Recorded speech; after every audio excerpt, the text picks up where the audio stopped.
कहते मैं सिक्योरिटी नहीं लूँगा। आज उनके पास में 67 लोगों की सिक्योरिटी है, ठीक है। फिर कहते थे कि अब देख लीजिए जल बोर्ड घाटे में चल रहा है, डीटीसी घाटे में चल रही है। कौन सी संस्था है जिनको इन्होंने ऊपर उठा दिया? कोई भी संस्था नहीं है जिनको इन्होंने ऊपर उठाया।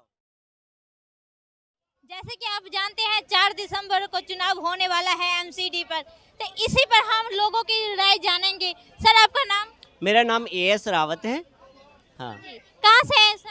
मैं वैसे तो दिल्ली में रहता हूँ और जो पीछे से हूँ उत्तराखंड से हूँ, उत्तराखंड से। सर आपको क्या लगता है इस बार के एमसीडी चुनाव कौन जीतेगा? देखिए एमसीडी चुनाव बीजेपी ही जीतेगी, ठीक है। और जहाँ तक उसकी बात है तो ये लोग करते रहेंगे। अभी देखा ना आपने 90 लाख में टिकट बिक रही है, काउंसलर की टिकट। और हाँ, 90 लाख में टिकट की खरीदारी है। जो आदमी कहता था मैं कट्टर ईमानदार हूँ, आज क्या है वो कट्टर ईमानदार है जो 90 लाख की टिकट में। और फिर क्या करते हैं, उसका डिफेंस करते हैं। सिसोदिया जी आते हैं, मनीष सिसोदिया जी कहते हैं ये तो हमने टिकट ही नहीं दी उस आदमी को। तो आपके एमएलए ने डिमांड करी, उसने पैसे दिए 35 लाख रुपए, और फिर आप कहते हो नहीं हमने तो उसे टिकट नहीं दी, है ना। तो क्या क्या ये क्या करते हैं, हर चीज़ को वो कर देते, डिफेंस कर देते। अब जाए जी केजरीवाल जी का मुद्दे देख लीजिए उनके। उन्होंने कहा था जी मैं 500 स्कूल खोलूँगा दिल्ली में। खुले 500 स्कूल? नहीं खुले। कह तो रहे हैं कि खुले हैं स्कूल के हालत तो बहुत सही हुई है। सच्चे अच्छी शिक्षा दे रहे हैं सबको। अच्छी शिक्षा दे रहे हैं। वो कहाँ दे रहे हैं, सीधा यूएसए के पेपर में आ रहे हैं। उनकी अच्छी शिक्षा जो है सीधा वहाँ पहुँच गई अमेरिका, ठीक है ना। तो कहने का मतलब क्या है, ये बोलते कुछ और हैं, करते कुछ और हैं, खाली नौटंकी करते हैं और कुछ नहीं करते, ठीक है ना। आप देखिए कोई उन्होंने 500 स्कूल नहीं खोले, 20 कॉलेज खोलने का वायदा था, कोई वायदा नहीं पूरा करा। कहते मैं सिक्योरिटी नहीं लूँगा, आज उनके पास में 67 लोगों की सिक्योरिटी है, ठीक है। फिर कहते थे कि अब देख लीजिए जल बोर्ड घाटे में चल रहा है, डीटीसी घाटे में चल रही है। कौन सी संस्था है जिनको इन्होंने ऊपर उठा दिया? कोई भी संस्था नहीं है जिनको इन्होंने ऊपर उठाया हो।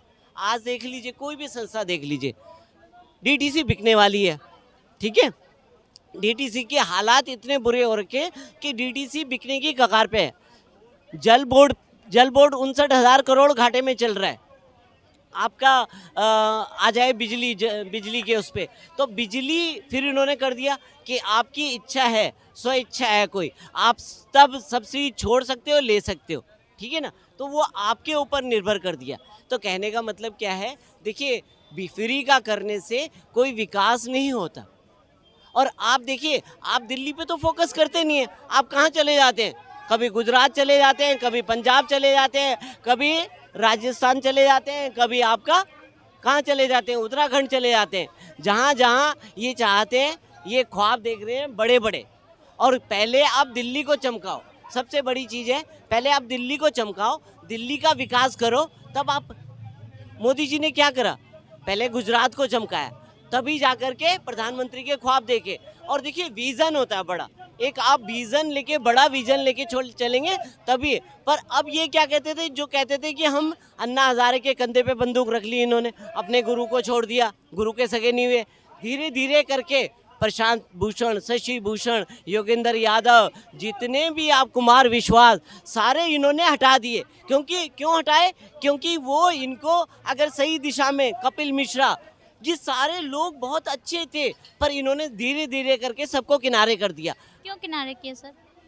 वही तो ना, मोनोपोली, मेरी तानाशाह चलती रहे, तो इसी वजह से। और फिर भी ख्वाब देखते हो, अरे पहले आप दिल्ली का विकास कर लो, दिल्ली का विकास आप करोगे तभी जाकर के पूरे भारत पे राज कर सकते हो ना। पर आप दिल्ली का ही विकास नहीं कर पा रहे, तो पूरे भारत पे कैसे राज कर पाओगे। तो कहने का मतलब है, पहले विकास की सीढ़ी पकड़े, विकास का काम करें, दिल्ली की सड़कों को अच्छा बनाएं, दिल्ली को अच्छी सुविधाएं दें। देखो फ्री से कुछ नहीं होने वाला।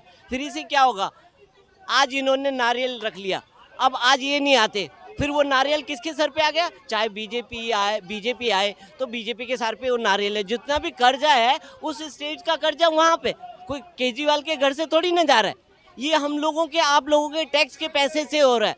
तो तो ये टैक्स के पैसों को बर्बाद कर रहे हैं हमारे। आप देखिए 9 करोड़ के स्विमिंग पूल पे नहाते हैं। बताइए, जो आदमी कहता था मैं तो आम आदमी हूँ, तो आज 9 करोड़ के स्विमिंग पूल का यूज़ कर रहा है।